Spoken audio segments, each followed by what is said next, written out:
বন্ধুরা, আজকে তোমাদের জন্য নিয়ে এসেছি কর্মক্ষেত্র পেপার। 31শে জানুয়ারি 2024 সালে প্রকাশিত হওয়া, অর্থাৎ আজকের দিনে প্রকাশিত হওয়া এই কর্মসংস্থান পেপারটি আপনাদের সামনে রিভিউ করে শোনাবো। এখানে দেখুন কি বলা আছে, নিউ ইন্ডিয়া অ্যাসোসিয়েশনে 300 জন অ্যাসিস্ট্যান্ট নেবে নিউ ইন্ডিয়ান অ্যাসোসিয়েশন কোম্পানি। এখানে শিক্ষাগত যোগ্যতার কথা বলা হয়েছে, যে কোনো শাখায় স্নাতকোত্তর হলেই আপনারা এখানে আবেদন করতে পারবেন। তবে প্রার্থীকে অবশ্যই কিন্তু এখানে স্থানীয় ভাষা জানতে হবে। এখানে আবেদন করতে গেলে বয়স হতে হবে 1/1/2024 তারিখের মধ্যে 21 থেকে 30 বছরের মধ্যে। এখানে শুরুতে আপনাদের বেতন দেওয়া হবে 37,000 টাকা। অনলাইনে আপনারা আবেদন করতে পারবেন, অফিসিয়াল ওয়েবসাইট এখানে দেওয়া রয়েছে, অর্থাৎ এই যে কর্মক্ষেত্র পেপারটি রয়েছে ডাউনলোড করলে আপনারা পেয়ে যাবেন। এই ডাউনলোড লিঙ্ক আমি ডিসক্রিপশন লিঙ্কে দিয়ে দেবো, ওখান থেকে ডাউনলোড করে কিন্তু বিস্তারিত জেনে নিতে পারবেন। এখানে দেখুন বলা আছে এনটিপিসিতে, অর্থাৎ 223 জনকে নিয়োগ করা হবে অ্যাসিস্ট্যান্ট এক্সিকিউটিভ। তো অ্যাসিস্ট্যান্ট এক্সিকিউটিভ অপারেশনস পদে 223 জনকে নেবে NTPC, national thermal power corporation. এটি কেন্দ্রের শক্তি মন্ত্রকের অধীনস্থ একটি সংস্থা এবং 3 বছরের চুক্তিতে এখানে নিয়োগ করা হচ্ছে। কর্তৃপক্ষ মনে করলে কিন্তু আরও 2 বছরের মেয়াদ বৃদ্ধি করতে পারে।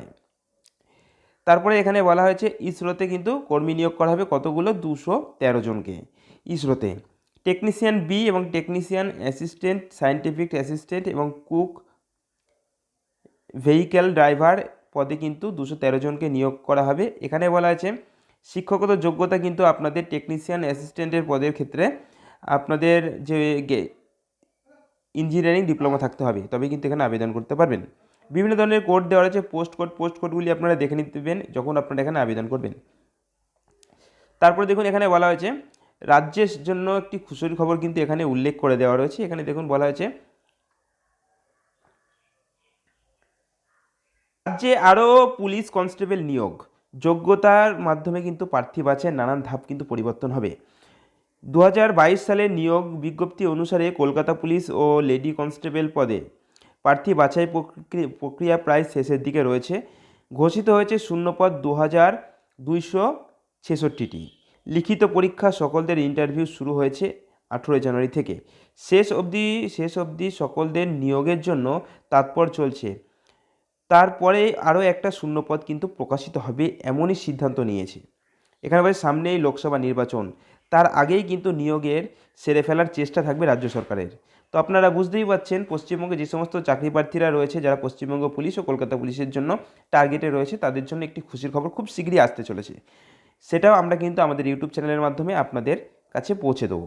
নিয়োগের বিজ্ঞপ্তি বেরোলে সে খবর কিন্তু কর্মক্ষেত্রে অবশ্যই জানাবে, অর্থাৎ কর্মক্ষেত্রতে আপনারা পাবেন, আপনারা কর্মক্ষেত্র ডাউনলোড করলে পেয়ে যাবেন এবং অফিসিয়াল ওয়েবসাইট কিন্তু ভিজিট করে আপনারা দেখবেন, সেখানে কিন্তু নোটিফিকেশন খুব শীঘ্রই প্রকাশিত হয়ে যাবে। এখানে বলা আছে ন্যাশনাল ডিফেন্স একাডেমিতে। তো ন্যাশনাল ডিফেন্স একাডেমিতে অনেকেই ইচ্ছুক কাজ করার জন্য। তো সেখানে মাল্টিটাস্কিং স্টাফ ও লেয়ার ডিভিশন ক্লার্ক ও কুক পদে কিন্তু 181 জনকে নিয়োগ করা হবে। এখানে লোয়ার ডিভিশন ক্লার্কের ক্ষেত্রে 13টি শূন্যপদ রয়েছে এবং সাধারণত জেনারেলদের জন্য 6টি রয়েছে এবং তপশিলি জাতিদের জন্য 2টি রয়েছে, উপজাতিদের জন্য 2টি ভ্যাকান্সি রয়েছে। তো এখানে বিভিন্ন যে সমস্ত ক্যাটাগরি রয়েছে তারা কিন্তু ক্যাটাগরি ওয়াইজ বয়সের ছাড় এবং ভ্যাকান্সি এখানে উল্লেখ করে দেওয়া রয়েছে। নোটিফিকেশনটি অবশ্যই ডাউনলোড করবেন।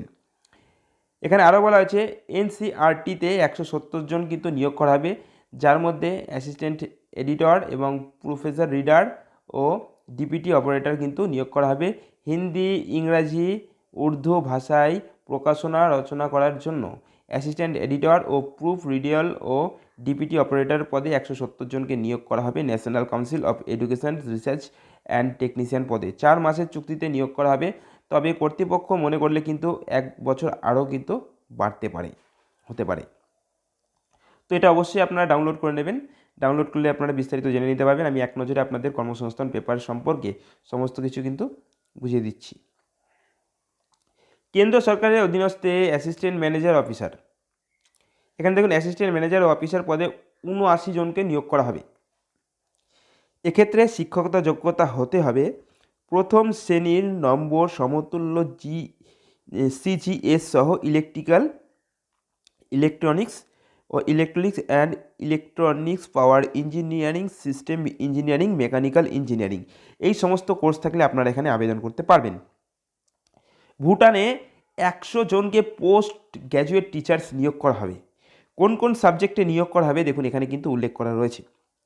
এখানে কম্পিউটার সায়েন্স, ইনফরমেশন টেকনোলজি ও কেমিস্ট্রি, ফিজিক্স বিভিন্ন বিষয়ে কিন্তু ভুটান দক্ষতা থাকতে হবে বিষয়ে, তবে কিন্তু এখানে আবেদন করতে পারবেন। বিভিন্ন উচ্চ মাধ্যমিক স্কুলে কিন্তু ভুটানের নিয়োগ করা হবে। তো এটা কিন্তু আপনার অনলাইনের মাধ্যমে আবেদন করতে পারবেন। শিক্ষাগত যোগ্যতা বলা হয়েছে 60% নাম্বার সহ স্নাতকোত্তর ডিগ্রি থাকলে এখানে আবেদন করতে পারবেন। তারপরে বলা হয়েছে এখানে সুপ্রিম কোর্টে ল কাম রিসার্চ অ্যাসিস্ট্যান্ট, সেখানে কিন্তু নিয়োগ করা হচ্ছে। এখানে বলা হয়েছে ল কাম রিসার্চ অ্যাসিস্ট্যান্ট পদে 90 জনকে নিয়োগ করা হবে, যেটা করবে সুপ্রিম কোর্ট।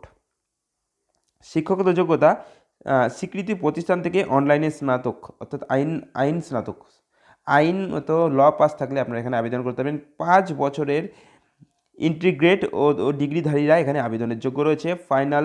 ফাইনাল ইয়ার প্রার্থীরাও কিন্তু এখানে আবেদন করতে পারবেন। বয়স হতে হবে 15/2/2024 তারিখে 2020 সাল থেকে 32 বছরের মধ্যে, 20 থেকে 32 বছরের মধ্যে। বেতন দেওয়া হবে 80,000 টাকা।